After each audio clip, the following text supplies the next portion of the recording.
When it was first revealed that we are going back to Mengzhou after Lahai Roi, many of us thought we'd finally get to see Geshu Lin become playable.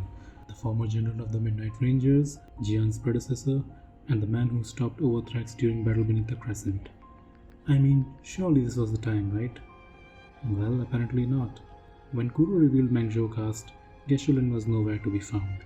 Instead, we got Yang Yang Pro Max, Sui Sui, qingxiao, Jingran, Suoming, and Sentinel Shin. Now don't get me wrong, the cast looks great. But where is Geshu Lin? First, let's look at the numbers. So far 6 characters have been announced. We usually get around 2 new characters per patch, and if we count the potential slots from version 3.5 through 3.8, there could be 8 character slots available.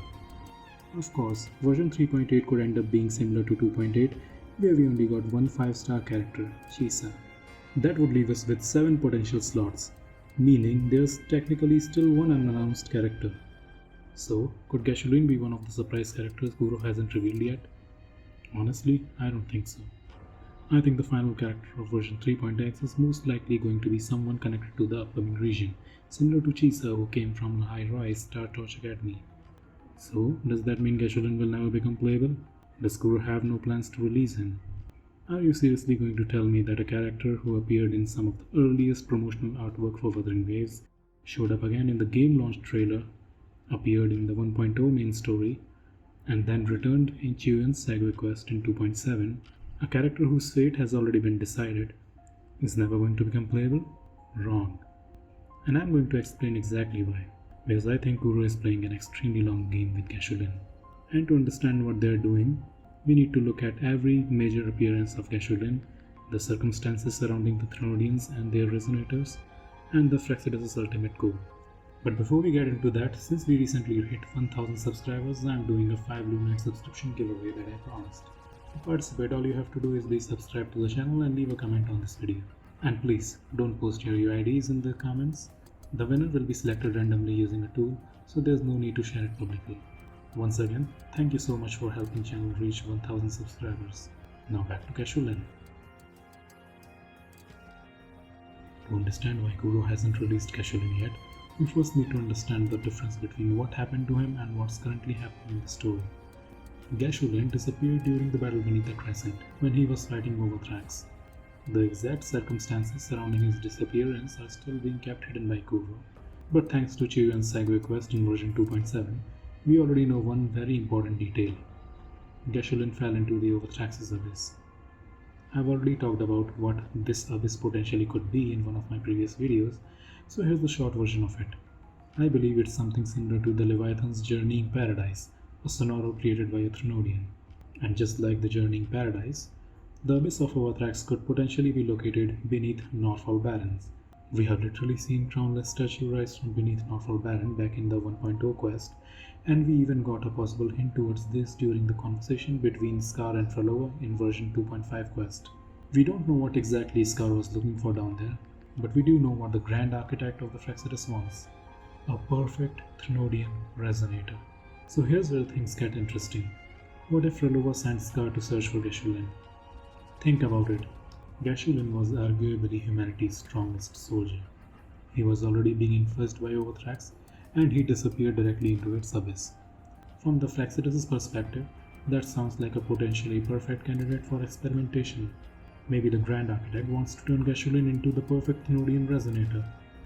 But here's the problem. I don't think Geshu Lin would actually make a perfect Thronian resonator. His hatred towards tacit discords runs incredibly deep, and that hatred could make him fundamentally incompatible with becoming what the Frexidus wants. So at this point I think there are 2 possibilities. Either Geshu Lin is still somewhere inside the Overthrax's abyss, or the Frexidus have already taken him and are experimenting on him, similar to what they did with Denia and Mia. And honestly, I think the second possibility could become very interesting later.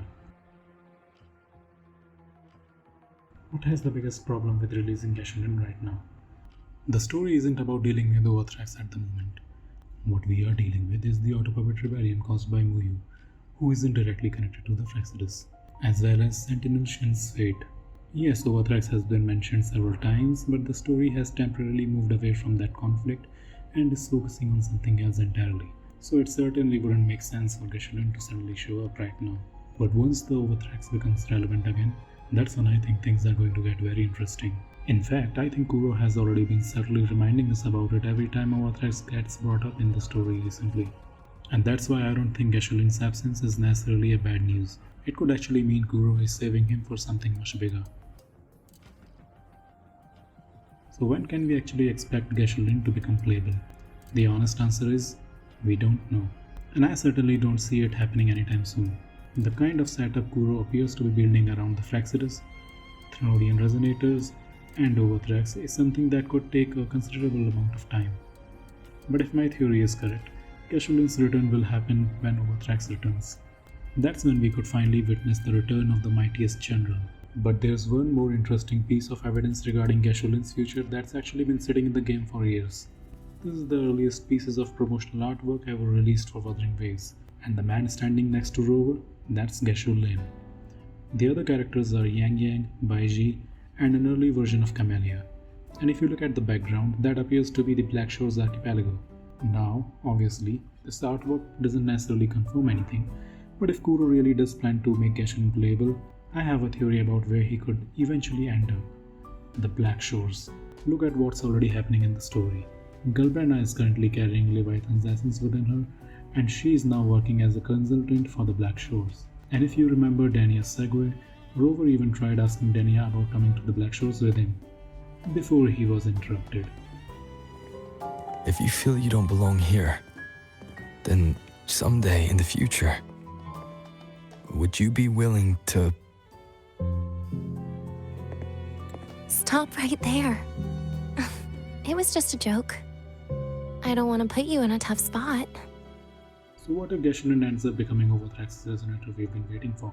He could eventually join the Black Shores alongside Rover and the others to help fight the Lament. And honestly, it makes sense. Jinzhou already has General Jian. It doesn't exactly need another general. But the Black Shores, they could definitely use someone like Geshu Lin. And what better way for the man who once fought a Thenodian to protect Jinzhou than eventually to fight alongside the people trying to protect the entire world from the Lament.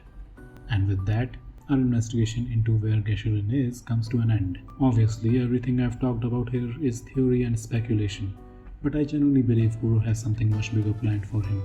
Or maybe I'm completely wrong. Maybe Geshu Lin will show up tomorrow and make this entire video age like a milk. But until that day comes, I'm keeping the agenda alive. If you have your own theories about Geshu Lin's fate, let me know in the comments. And remember, commenting also lets you enter into the giveaway, so you might as well share your theory while you're here. Don't forget to like the video, subscribe to the channel, and see you in the next one.